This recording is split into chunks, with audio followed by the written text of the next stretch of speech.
Good evening, everyone. My name is Emmanuel Ajanma, a student of Masters of Art in Teaching with Technology. For my capstone, as you can see the title, A Nigerian Secondary School Goes Google.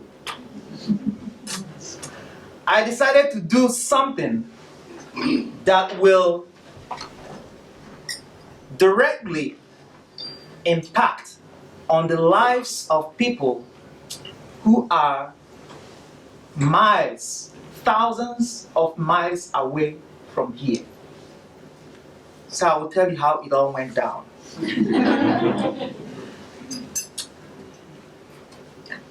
I'm a technology integrationist at Central Vermont Career Center in Barre, Vermont.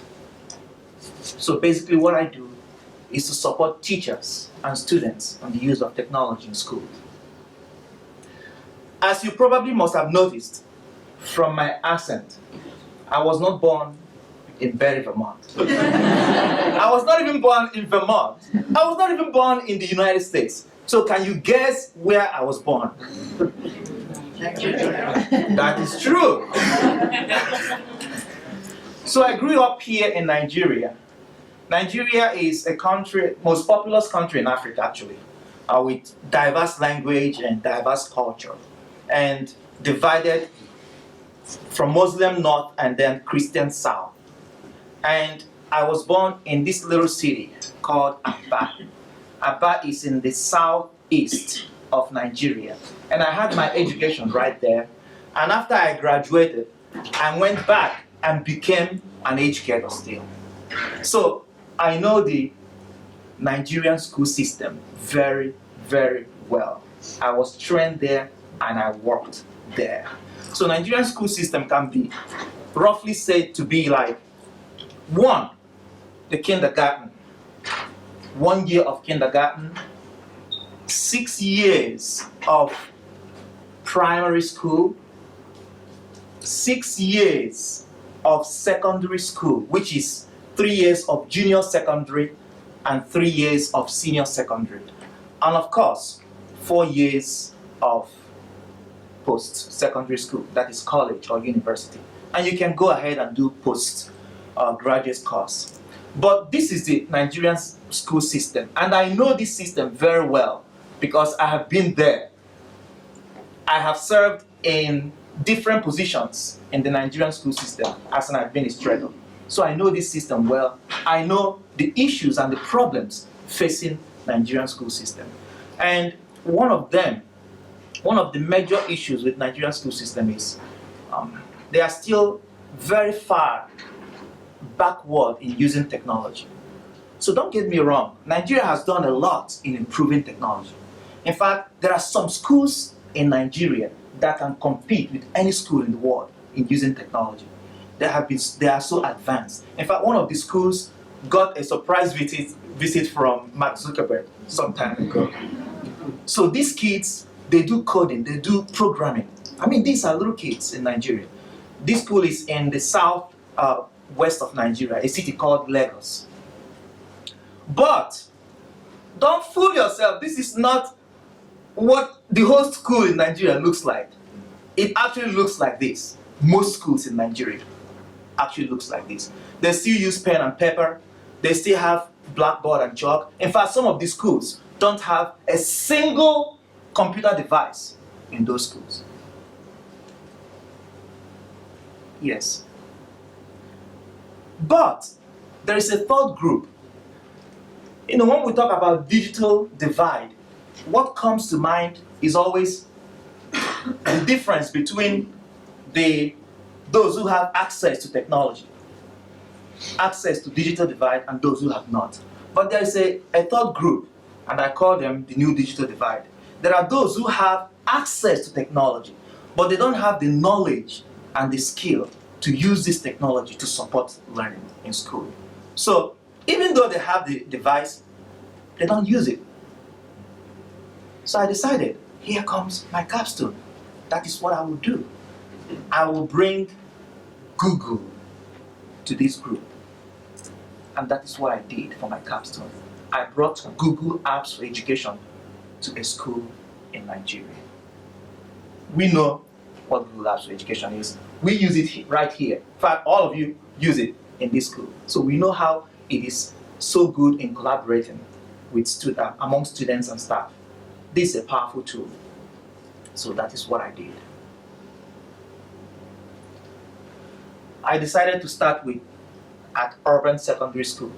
Urbane Secondary School is a school that I'm invested in. I know the principal of this school is a good friend of mine. I know the teachers. In fact, each time I go to Nigeria, I visit this school and visit with the teachers. So it's always nice to visit them. So I know them. And this school have done fundraising, and then they built a house which they called Information and Communication Technology Building. In this building, the rooms in this building are stuffed with devices. They have technology, they have internet, but they don't have the skill, they don't have the expertise to know how to use this to support their learning. And that is where I came in. That is where I came in. So, I helped them. I became like a middleman. This is the principal and the Google reps. So, I applied to Google on their behalf, registered their domain name, and then gave Google all the criteria that they require in order to give a school the education edition. And then they were granted the education edition. And right off, I started creating individual user accounts for the teachers, first of all. But I wanted to be sure that this project is sustained. So I focused my attention on a particular teacher called Gregory. I wanted him to carry this project forward.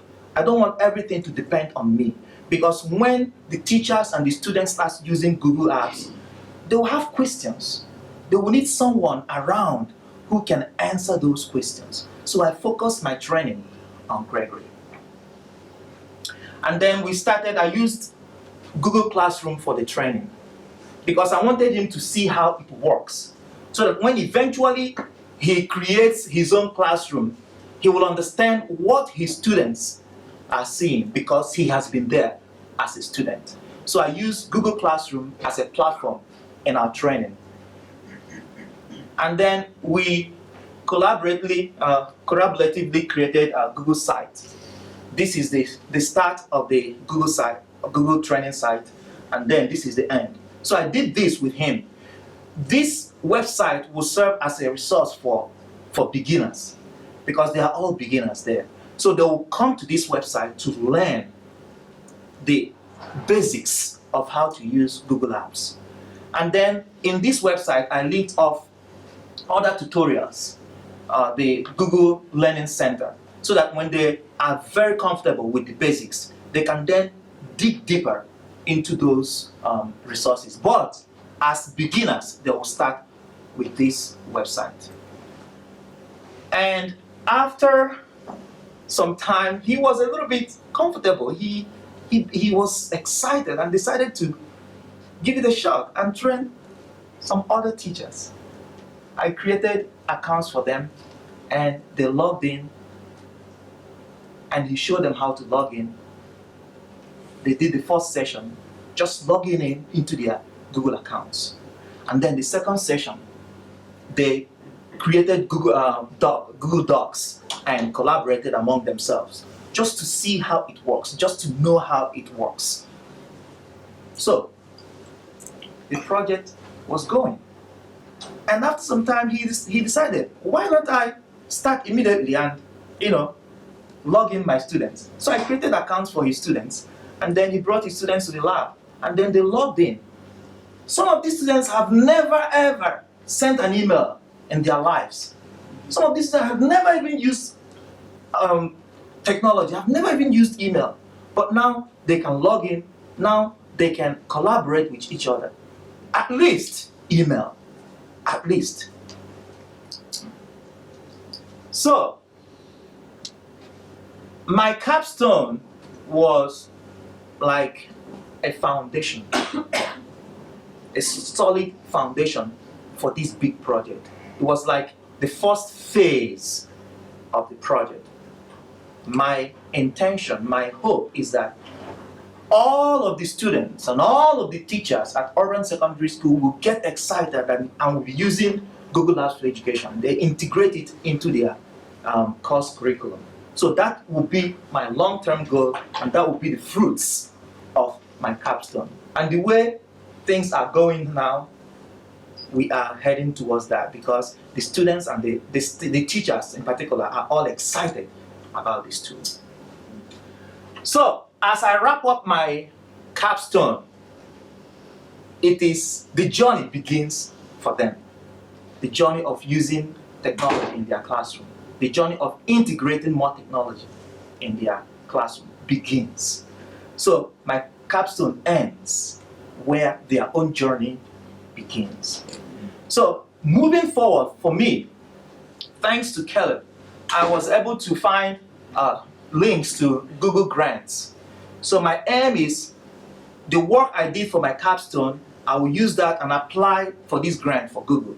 And if this grant is approved, I will use that money to get more devices for them, improve their infrastructure so that their bandwidth will be faster. They will have faster internet and they will enjoy their experience using Google. And then in the long run, I will hope that the students of Urbane Secondary School and my student here at Central Vermont will collaborate on projects. And it will be beneficial to both students. It will be beneficial for both schools. So I can confidently say that Marlborough College is an international school.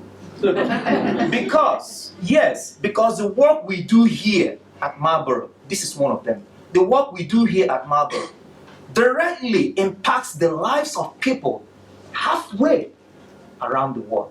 So I am proud of this school, and we all should be proud of ourselves because we are authentically international school. So thank you very much for listening.